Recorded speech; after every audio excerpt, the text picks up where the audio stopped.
Councillor ఎవరు గెలిచిరీడా? అంత ముందుకు మరి ఇలా నీతులు చెప్తే ఎట్లా? ఖానాపూర్ హైదరాబాద్ కు కూతవేటు దూరం ఉన్నటువంటి ఖానాపూర్ ప్రజలకు తెలియదా మా సత్తా అనేటువంటి వాడు కాంగ్రెస్ సంబంధించినటువంటి క్యాండిడేట్ ఎటువంటి వాడు? ఈరోజు మోసాల పేరుతో వచ్చినటువంటి పార్టీ ఏదైనా ఉందంటే కాంగ్రెస్ పార్టీ, మోసం చేసేటటువంటి పార్టీ ఏదైనా ఉందంటే కాంగ్రెస్ పార్టీ, ఇలా నిలువెత్తు మోసం చేసేటటువంటి పార్టీ ఏదైనా ఉందంటే అది కాంగ్రెస్ పార్టీ. ఒకటి కాదు, రెండు కాదు, 420 హామీలు. ఏది పడుతుంది? నీకు ఇల్లు కావాలా ఇల్లు ఇస్తా, పింఛన్ కావాలా పింఛన్ ఇస్తా, బంగారం కావాలా బంగారం ఇస్తా, దళిత బంధు కావాలా దళిత బంధు ఇస్తా. ఒకటి కాదు, రెండు కాదు, ఏది అడ్డం వస్తే అది ఇచ్చారు. మరి ఈ గ్రామంలో ఎంతమందికి రేషన్ కార్డులు వచ్చినాయి? ఈ గ్రామంలో ఎంతమంది పింఛన్లు వచ్చినాయి? ఈ గ్రామంలో చదువుకున్నటువంటి విద్యార్థులకు 4,000 రూపాయలు వచ్చినాయా? ఈ గ్రామంలో ఉన్నటువంటి మహిళలకు 2,500 ఇస్తా అని చెప్పినావు కదా, వచ్చినాయా? ఇవాళ వస్తా ఉన్నారు, ఏమని చెప్తా ఉన్నారు? ఇళ్ళ పట్టాలని చెప్తా. సిగ్గుండాలకి ఇస్తానన్నా 2 ఏళ్ళ ఎమ్మెల్యే 15-20 సంవత్సరాలు నీకు కౌన్సిలర్గా ఉన్నారు కదా, మరి ఏం చేసిరా ఈడ పట్టాలు ఇవ్వకుండా? ఎలక్షన్లు వచ్చినప్పుడల్లా భాగవతాలు ఆడుతూ ఉంటారు, ఎలక్షన్లు వచ్చినప్పుడు దొంగ హామీలు ఇస్తూ ఉంటారు. భారతీయ జనతా పార్టీ అటువంటి పార్టీ కాదు. భారతీయ జనతా పార్టీ అటువంటి పార్టీ కాదు. భారతీయ జనతా పార్టీలో నిలబడాలంటే దార్కారై ఉండాలి. ఇవాళ రేపల్ల కొడుకులు ఈ అమ్మ పూటకో పార్టీ మారుతా ఉన్నారు, తెల్లారో పార్టీ సాయంత్రం ఓ పార్టీ. ఏ పార్టీలో ఉంటుందో తెలుస్తలేదు, ఏ పార్టీలో కొంచెం తెలుస్తలేదు. కానీ భారతీయ జనతా పార్టీ నాయకుడు ఒకటే పార్టీలు ఉంటాడు, ఒకటే దాంట్లో ఉంటాడు. మీ అందరికి విజ్ఞప్తి చేస్తూ ఉన్న తల్లి, ఇబ్రాహీంపట్నంలో ఎలక్షన్లు ఓ తిరిగి ఉన్నాయి, ఈ ఖానాపూర్లో ఎలక్షన్లు ఓ తిరిగి ఉన్నాయి. అందరు చర్చ జరుగుతూ ఉన్నది.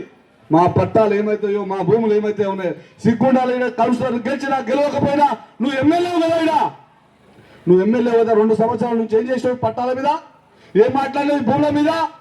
ఈరోజు మాట్లాడుకుంటే ఈరోజు ఒక కౌన్సిలర్ కోసం నేను వచ్చిన తర్వాత అది చేస్తా, నేను వచ్చిన తర్వాత పట్టాలిస్తా. నువ్వు ఎమ్మెల్యే వీడా, నీ ప్రభుత్వం ఉన్నది వీడా. ఒక కౌన్సిలర్ కోసం దిగజారి మాట్లాడుతున్నటువంటి పార్టీ ఏదంటే అది కాంగ్రెస్ పార్టీ. మీ అందరికి విజ్ఞప్తి చేస్తా ఉన్నా, ప్రజలంతా ఏకమయ్యారు, పార్టీలన్నీ ఒకటయ్యారు. పార్టీలకు సంబంధం లేకుండా ఒక మంచి వ్యక్తిని గెలిపించాలని చెప్పి ఆశయంతో వచ్చినటువంటి ప్రజలు ఎవరైనా ఉన్నారంటే అది ఖానాపూర్ ప్రజలే. మీ అందరితో విజ్ఞప్తి చేస్తా ఉన్నా, 5 ఏళ్ళకు ఒకసారి వస్తాయి తల్లి ఎలక్షన్లు. 1-2 సార్లు ఆలోచన చేయాలి. నిజంగా 15 ఏళ్ళు ఉన్నటువంటి పార్టీ అది. 2 ఏళ్ల కింద గెలిచినటువంటి ఎమ్మెల్యే ఎవరు? ఈ రాష్ట్రంలో ముఖ్యమంత్రి ఎవరు ఉన్నారు? మరి ఇవన్నీ ఇన్ని రోజులు నాకు ఎందుకు కాలేదు? బట్ 5 ఏళ్ళకు ఒకసారి వచ్చేటటువంటి కౌన్సిలర్ ఎలక్షన్లలో మంచోని ఎన్నుకోవాలా ఎన్నుకోవద్దా? ఎన్నుకోవాల్సినటువంటి గుర్తు ఏది? కమలం పువ్వు గుర్తు. ఏం గుర్తు?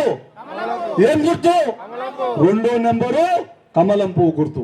ఇంత మంచి క్యాండిడేట్ అవడం దొరుకుతాడు ఏమన్నా? మా సత్తాన్ని చూడు, మొత్తం సత్యంగా అన్నటువంటి వ్యక్తులు. మా అమ్మని చూస్తే మీకోసం బాధపడతా ఉన్నది, మా భాగ్యలక్ష్మి అక్క బాధపడతా ఉన్నది. ఒక మహిళ బయటికి రావాలన్నా, ఒక మహిళ వచ్చి బయటకు వచ్చి రాజకీయాలు చేయాలంటే అంత ఈజీ కాదు. దయించి విజ్ఞప్తి చేస్తా ఉన్నా, మహిళలకు అవకాశం వచ్చింది. బీజేపీ నుంచి నిలబడితే వాడు సచ్చినా బతికిన ఈ పార్టీలో ఉంటాడు. రేపు పొద్దుగాల 10 లక్షలు ఇస్తామో, 20 లక్షలు ఇస్తామో, 50 లక్షలు ఇస్తామో అంటే పార్టీ మారేటటువంటి పార్టీలు భారతీయ జనతా పార్టీలో ఉండరు, గుర్తుపెట్టుకోండి. ఇంట్లో గెలిచినటువంటి కాంగ్రెస్ లేకుంటే ఇంకో పార్టీ ఏ పార్టీలోకి వస్తారో తెలియదు, చాలా మంది